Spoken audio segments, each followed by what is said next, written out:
Assalamualaikum warahmatullahi wabarakatuh. Saya Ika Rani Wahyuningsih, NIM T2019-1285. Saya dari Prodi PAI, Fakultas Tarbiyah dan Ilmu Keguruan, Universitas Islam Negeri Kyai Haji Ahmad Siddiq, Jember. Video ini saya buat untuk memenuhi tugas UAS mata kuliah pembelajaran PAI di sekolah. Materi kali ini saya mengutip dari buku modul pengayaan Pendidikan Agama Islam dan Budi Pekerti untuk SMA atau MA kelas 12 dengan materi bekerja keras dan bertanggung jawab. Sebagai seorang muslim, sudah seharusnya kita membiasakan diri untuk berperilaku terpuji, karena dengan akhlak terpuji kita akan membawa kebaikan bagi diri kita sendiri, bagi orang lain, dan bagi orang-orang di sekitar kita.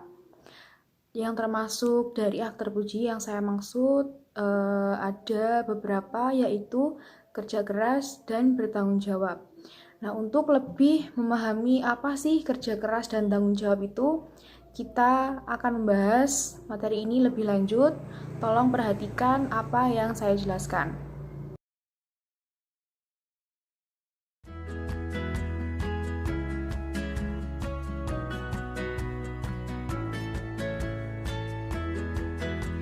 Sebelum saya mulai pembelajaran hari ini, saya akan menyampaikan tujuan pembelajaran yang harus dicapai setelah pembelajaran hari ini. Yang pertama, kalian diharapkan mampu untuk meyakini bahwa agama mewajibkan semua umatnya untuk bekerja keras dan bertanggung jawab dalam kehidupan sehari-hari. Yang kedua, kalian diharapkan mampu berperilaku kerja keras dan bertanggung jawab dalam kehidupan sehari-hari. Dan yang ketiga, mampu menganalisis dan mengevaluasi perilaku bekerja keras dan bertanggung jawab dalam kehidupan sehari-hari yang berkembang di masyarakat. Dan yang terakhir, setelah pembelajaran hari ini, kalian diharapkan mampu untuk mengaitkan perilaku bekerja keras dan bertanggung jawab kehidupan sehari-hari yang berkembang di masyarakat dengan keimanan.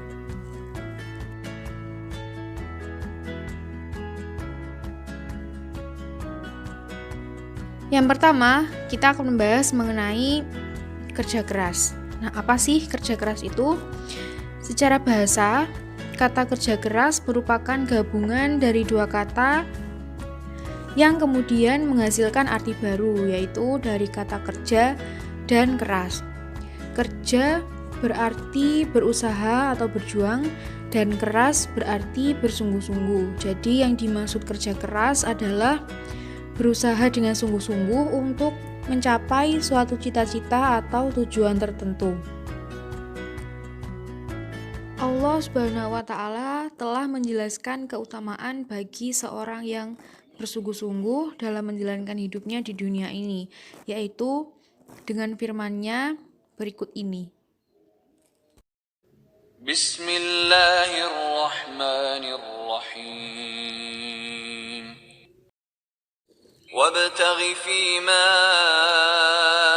آتاك الله الدار الآخرة ولا تنس نصيبك من الدنيا وأحسن كما أحسن الله إليك ولا تبغ الفساد في الأرض إن الله لا يحب المفسدين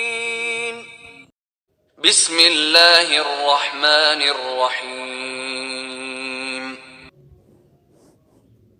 فإذا قضيت الصلاة فانتشروا في الأرض وابتغوا من فضل الله واذكروا الله كثيرا لعلكم تفلحون. Dua ayat tersebut sudah jelas berisi tentang perintah untuk bekerja keras bagi kita umat muslim. Dalam bekerja, kita harus mampu membagi waktu untuk dunia dan akhirat, karena kita wajib mempersiapkan diri untuk mencari bekal kehidupan akhirat. Namun kita juga tidak boleh melalaikan hakikat kita sebagai manusia yang harus memenuhi berbagai macam kebutuhan untuk menjaga kelangsungan hidup kita di dunia. Misalkan ketika kita masih melakukan pekerjaan atau sedang dalam waktu bekerja, namun telah datang waktu sholat, maka kita sebagai umat muslim harus meninggalkan segala urusan dunia untuk mendirikan sholat dan beribadah kepada Allah Subhanahu wa Ta'ala. Karena orang yang beruntung adalah orang-orang yang banyak mengingat Allah.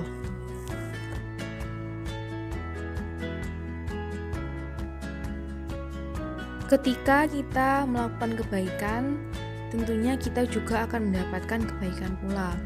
Nah, apa sih yang kita dapat atau hikmah dari perilaku bekerja keras? Di antaranya yaitu yang pertama, pekerjaan yang kita kerjakan akan tepat pada waktunya dan mendapatkan hasil yang memuaskan. Lalu dengan bekerja keras, kita juga dapat memanfaatkan waktu yang kita miliki dengan baik.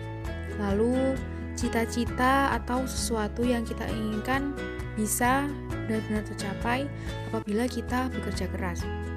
Dan yang pastinya kita akan mendapatkan pahala dari Allah Subhanahu wa Ta'ala karena melaksanakan perintahnya.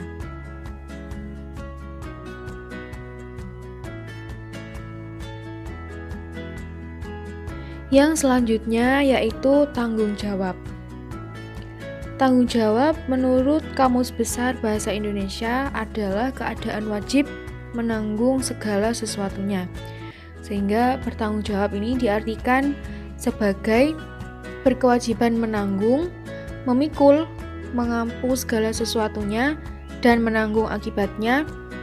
Lalu apabila terjadi sesuatu yang tidak diinginkan, maka boleh dituntut, dipersalahkan, dan diperkarakan.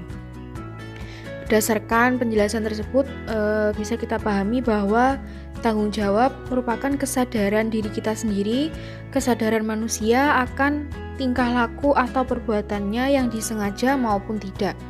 Selain itu, tanggung jawab juga berarti sebagai perwujudan kesadaran akan kewajiban. Dalam Al-Quran, Allah Subhanahu wa Ta'ala telah memberikan penjelasan tentang betapa pentingnya sikap bertanggung jawab ini, yaitu dalam surat Al-Isra ayat 36 dan Al-Mudaththir ayat 38. Bismillahirrahmanirrahim. ولا تقف ما ليس لك به علم إن السمع والبصر والفؤاد كل أولئك كان عنه مسؤولا بسم الله الرحمن الرحيم كل نفس بما كسبت رهينة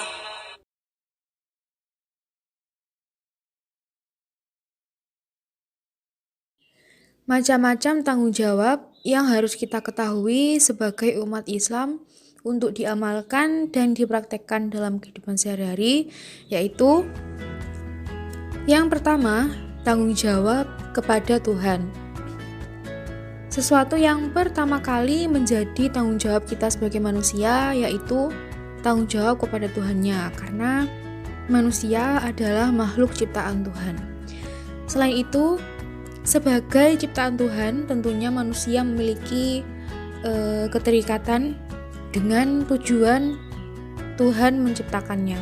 Oleh karena itu, kita sebagai manusia bertanggung jawab kepada Tuhan atas hal tersebut dan hal-hal yang dilakukannya selama hidup. Seperti sholat, puasa, haji, dan ibadah-ibadah lain yang berhubungan langsung dengan Allah Subhanahu wa Ta'ala. Yang kedua yaitu tanggung jawab kepada diri sendiri. Tanggung jawab kepada diri sendiri ini merupakan sesuatu yang harus ditanggung atas diri sendiri. Tanggung jawab kepada diri sendiri meliputi hal-hal yang berkaitan dengan diri sendiri atau individu, seperti memenuhi kebutuhan hidup, memberi asupan nutrisi pada badan dan sebagainya.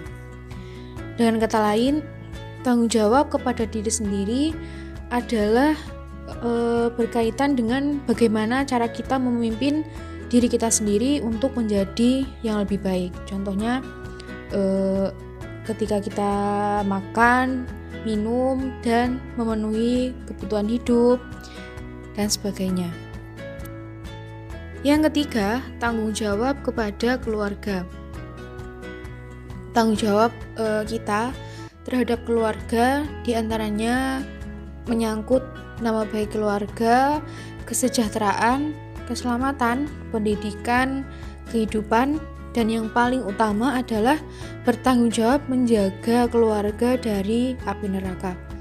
Contoh tanggung jawab kepada keluarga ini antara lain mencari pekerjaan untuk memenuhi kebutuhan keluarga, menjaga nama baik keluarga, menjaga keluarga dari siksa api neraka, mengarahkan keluarga kepada hal-hal yang terpuji, hal-hal yang baik, dan sebagainya.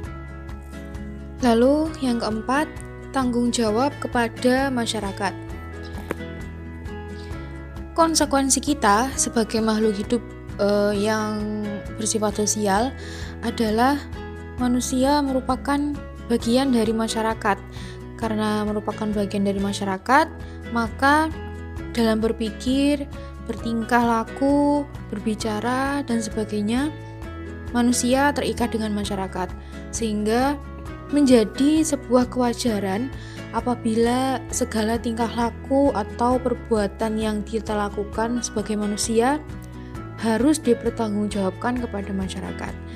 Contohnya bertanggung jawab di dalam masyarakat ini antara lain menerapkan toleransi antar masyarakat, menjaga nama baik lingkungan sekitar, menjaga keutuhan masyarakat, menciptakan dan menjaga ketenangan dan ketentraman masyarakat, dan lain sebagainya.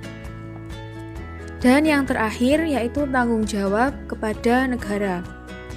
Setiap manusia adalah makhluk yang berbangsa dan bernegara, karena setiap manusia pasti merupakan bagian dari sebuah bangsa dan warga di suatu negara. Karena merupakan bagian dari sebuah negara, maka dalam berpikir, berbuat, bertindak, dan bertingkah laku, manusia terikat dengan norma-norma atau ukuran-ukuran yang dibuat dan berlaku di bangsa dan negara yang bersangkutan.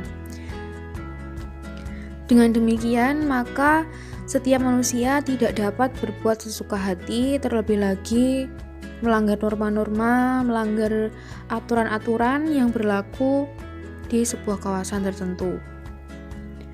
Yang merupakan contoh dari tanggung jawab pada negara dan bangsa, antara lain menjaga bangsa dan negara dari perpecahan, tidak melanggar aturan yang telah ditetapkan, membangun bangsa dan negara menuju kemajuan, dan sebagainya.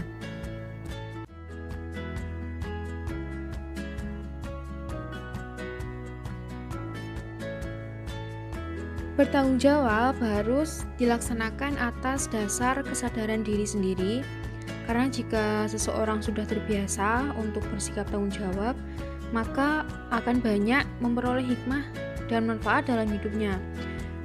Di antaranya yaitu pertama, melaksanakan perintah Allah Subhanahu wa taala, mendapat kepercayaan dari orang lain, mendapat ketenangan dan ketentraman dalam hidup, dan dihargai dan dihormati oleh orang lain, juga terhindar dari golongan orang yang munafik, bisa menjadi pribadi yang lebih baik lagi, dan memiliki kebijaksanaan atau keadilan dalam memutuskan segala sesuatu.